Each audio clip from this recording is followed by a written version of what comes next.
Troy, 12th century BC. The Greeks' decade-long siege of Troy is drawing to a close. The cunning Odysseus has hit upon a plan to subvert the Trojans' defenses.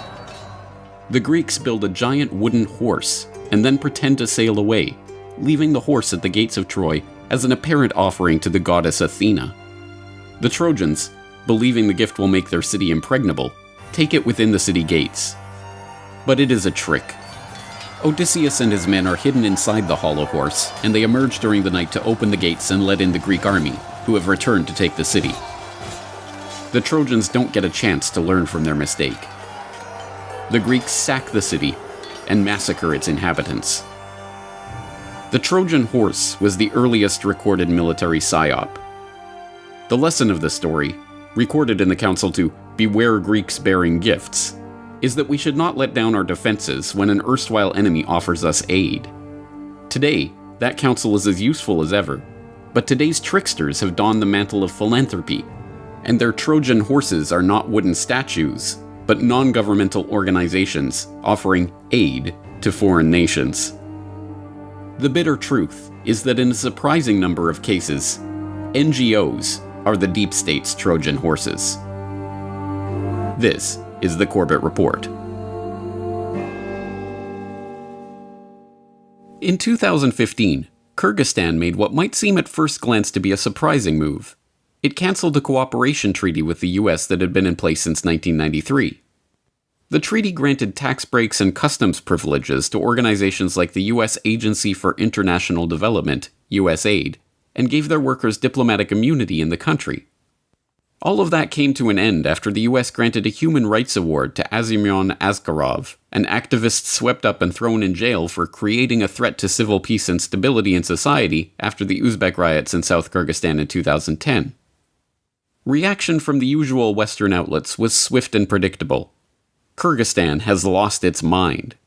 Or, to be more precise, it's all Putin's fault. Somehow. But don't worry, the US will continue aiding Kyrgyzstan anyway, whether they like it or not, because that's just how they roll. Go Team America!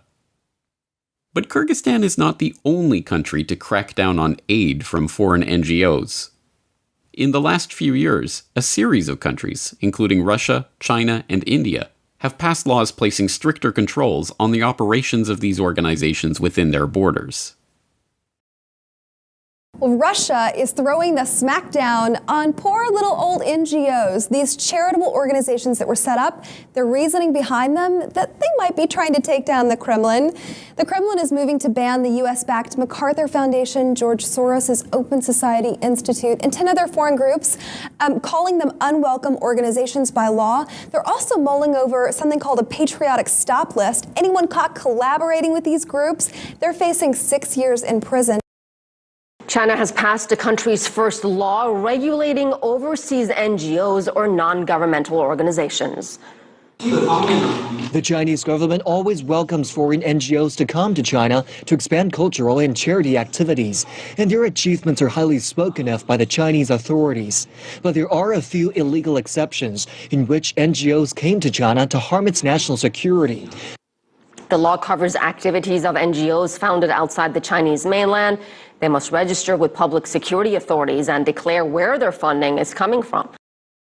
India has placed Ford Foundation on a watch list and ordered all funds from the US-based non-profit organization to be routed to recipients only after the Home Ministry's approval. Citing national security concerns, the Home Ministry has asked the Reserve Bank of India to ensure funds given by Ford Foundation to Indian recipients be brought to its notice and dispersed only after its clearance. The ministry said in its order that it wanted to ensure funds coming from Ford Foundation were utilized for bona fide welfare activities without compromising on concerns of national interest and security. An Egyptian court has convicted 43 Egyptian and 16 American NGO workers for working illegally in Egypt while encouraging unrest. The defendants, who were mostly absent from court, were sentenced to up to 5 years in jail. The verdict calls for the closing of U.S. nonprofit groups, such as the International Republican Institute and the National Democratic Institute and Freedom House, which back in 2012, Egypt accused of receiving illegal funding and operating without licenses. So what on earth is going on? Why are all of these countries kicking out all of these US-based non-governmental and quasi-governmental entities? Why would they be opposed to charity and aid? The answer is not difficult to understand. These organizations are Trojan horses, designed to appear as gifts, but containing secret trapdoors through which hidden forces can enter the country and covertly undermine the governments in question. This explanation only sounds outlandish to those who look no further than the organization's names and have no idea of their history of operations. Take USAID, for example. Created in 1961 by executive order, it's a US government agency that seeks to end extreme poverty and to promote resilient democratic societies while advancing our security and prosperity. So why did President Morales kick them out of Bolivia in 2013? Because he's crazy and irrational? Or because USAID ran a program through its remarkably frankly named Office of Transition Initiatives that provided $10.5 million of funding for strengthening democratic institutions throughout the country, including in opposition stronghold areas? Was it paranoia on Morales' part? Or merely the recognition that mealy-mouthed rhetoric about strengthening democratic institutions is a thinly veiled euphemism for overthrowing the government, exactly as leaked diplomatic documents proved was the case for USAID's identically named program in Venezuela? USAID was originally an agency created to provide humanitarian aid and disaster relief to countries in need. And throughout the 1980s and the 1990s and more into the 21st century, it's evolved into a political arm and a funding branch of the U.S. government for what they call promoting democracy. And it's actually now a part of U.S. counterinsurgency campaigns that involve the Pentagon, the State Department in terms of diplomacy and obviously war activities, and USAID is the third agency involved in counterinsurgency, and their goal precisely is to provide what they called aid for promoting democracy or stabilizing or helping a country through some kind of political transition or economic transition. In the case of Venezuela, Venezuela is a country that is oil wealthy, so it's never qualified for any kind of direct USAID help. Therefore, USAID has never had an office here officially, and they didn't actually come to the country and set up an office until 2002, right before the coup d'etat against President Chavez. And the documents, internal documents obtained under Freedom of Information Act reveal that the sole intention of setting up the office here in Venezuela was to aid opposition forces to eventually ouster Chavez from power. Should governments trust USAID after it was revealed that the agency secretly created its own social media network in Cuba for the express purpose of undermining the Castro government? Or when it was revealed that USAID had sent a team of agents to Cuba under the guise of health and civic programs to incite rebellion amongst youth, including creating a phony HIV prevention workshop that the agency itself described as the perfect excuse to identify potential social change actors? Or when it was revealed that the agency had attempted, and miserably failed, to infiltrate Cuba's hip-hop scene to break the information blockade and spark a youth movement of social change in the country? A U.S. agency infiltrated the Cuban hip-hop world in an attempt to launch a youth movement against the government there. The secret operation tried to use Cuban rappers to build a network of young people seeking social change. But the Cuban regime caught on and the operation failed. In the process, the U.S. Agency for International Development unintentionally compromised a vibrant music culture that produced hard-hitting grassroots criticism of the country. Several artists at the agency tried to promote ended up leaving Cuba or stopped performing after pressure from the government. In fact, USAID's Black Ops programs for undermining foreign governments go all the way back to the founding of the agency itself. Some of the lowlights include USAID's Office of Public Safety and its part in running a CIA front program for training foreign police in torture and terror tactics in Latin America. Co-funding, with the CIA, the opium-smuggling Shengquang Air Transport, a private airline for narcotics trafficker and CIA point man in Laos, General Vang Pao, and co-funding opposition groups in Ukraine prior to the 2014 coup, with Glenn Greenwald backer Pierre Omidyar, and, of course, George Soros. George Soros, pleasure to have you on. Same here. First, on Ukraine, one of the things that many people recognized about you was that you, during the revolutions of 1989, funded a lot of dissident activity, civil society groups in Eastern Europe, in Poland, the Czech Republic. Are you doing similar things in Ukraine? Well, I set up a foundation in Ukraine before Ukraine became independent of Russia. And the foundation has been functioning ever since. And it played an important part in events now.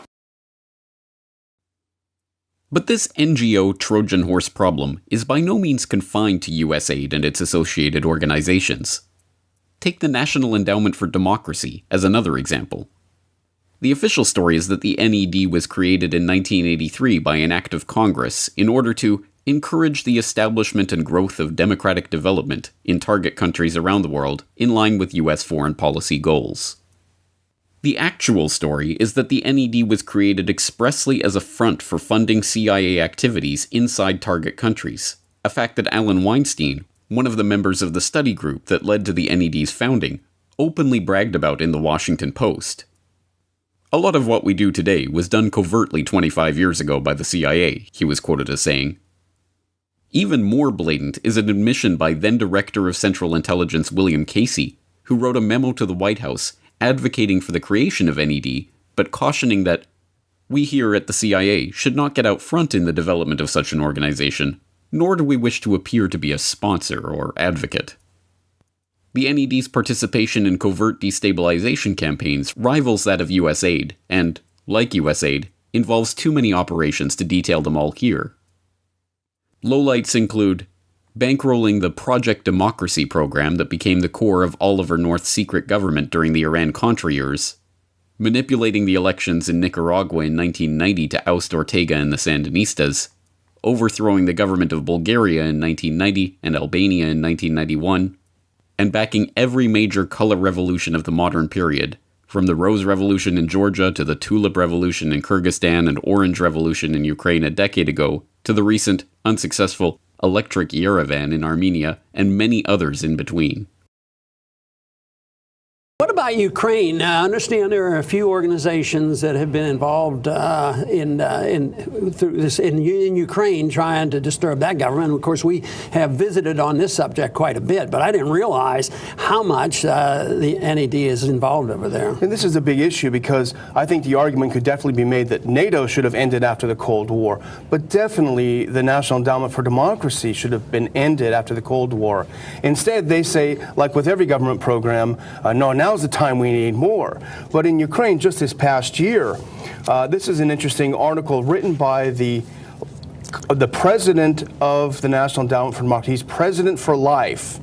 Karl Gershman. I know this might shock you, but he's actually a Trotskyite. He was a founder and member of a communist breakaway party, Trotskyite Social Democrats USA.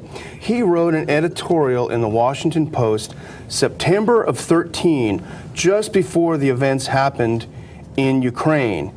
And he wrote, as the president of the National Endowment for Democracy, he said, Ukraine is the biggest prize. Yeah. And he mentioned that Ukraine's choice to join Europe will accelerate the demise of the ideology of Russian imperialism that Putin represents, and Putin may find himself on the losing end, not just in the near abroad, but within Russia itself. So his real goal is regime change. He spelled it out just before all of these events took place. Now, these types of Trojan horse operations have been used hundreds of times in the past, and there is no sign that the deep state is ready to abandon the trick now. Quite the opposite. It worked during the Arab Spring, when even the New York Times blithely admitted that the leaders of the protests had received training and financing from groups like the International Republican Institute, the National Democratic Institute, and Freedom House. And the State Department blithely admitted that they spent $50 million helping activists in the region network, communicate, and organize with each other through Trojan horse NGOs like movements.org. The deception also worked in Syria, where leaked documents proved the US had been providing millions of dollars of support to opposition groups in the country since 2006 through a variety of Trojan horse NGOs like the Movement for Justice and Development. And as we saw earlier this year in The White Helmets Are a Propaganda Construct, even first responder groups like the Syria Civil Defense, founded by an ex-British military intelligence officer, have been used as Trojan horses to spread propaganda and advance the agenda of the US and its allies in their quest to topple President Assad. Let's be clear. This is not to say that all NGOs are Trojan horses. It is not the case that every group or program that receives money from US aid or the National Endowment for Democracy or a similar organization is thereby automatically a deep state change agent. That is not how the Trojan horse technique works. No, what makes these NGOs so effective as disguises for regime change operations is that much of the time, they are doing what they claim to be doing, providing aid, assistance, and charity where it is needed. It is for this very reason that the US and its allies can so effectively smear NGO skeptics as crazy. But consider this. In 1938, the US Congress passed the Foreign Agents Registration Act, FARA. With the notable exception of AIPAC, NGOs, lobby groups, and individuals who are representing a foreign agent are required to register under the Act and are subjected to greater scrutiny of financial records and other activities. The irony is that FARA is essentially the same type of legislation that has recently been passed in China, but when the Chinese do it, it's craziness.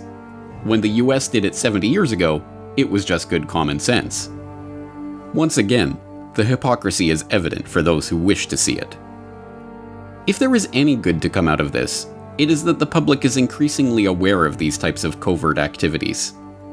Perhaps more to the point, victims of these operations are now more willing to stand up to the US and suffer its potential diplomatic wrath by scrutinizing, monitoring, watchlisting, regulating, or even kicking out these agents of chaos. And now, just like the Trojans thousands of years ago, the world is learning the hard way that sometimes a gift is better left unopened.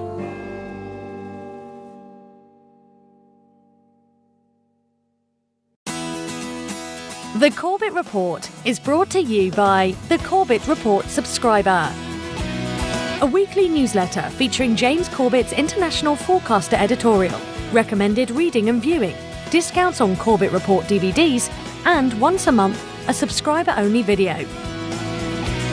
Sign up today to start receiving your copy at corbettreport.com/support.